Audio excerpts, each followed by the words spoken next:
Hey guys, so wanted to make a video for some of the people that have the pedestals.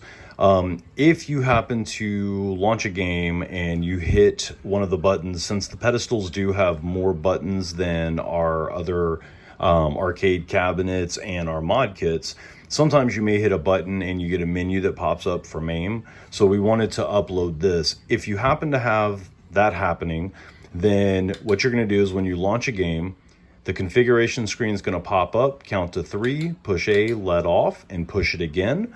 And then it's going to take you into this screen. You're going to go to the second option, which is select emulator for ROM. Usually that's happening with MAME 2015. If you put it on MAME 2016, you should be fine. That MAME 2010 or sometimes MAME 2003 is fine as well.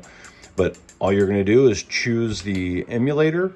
Once you select it, you're going to go to launch, and that will launch the game. That'll switch the emulator, so when you hit some of the buttons on the pedestal, you won't get the menu that pops up.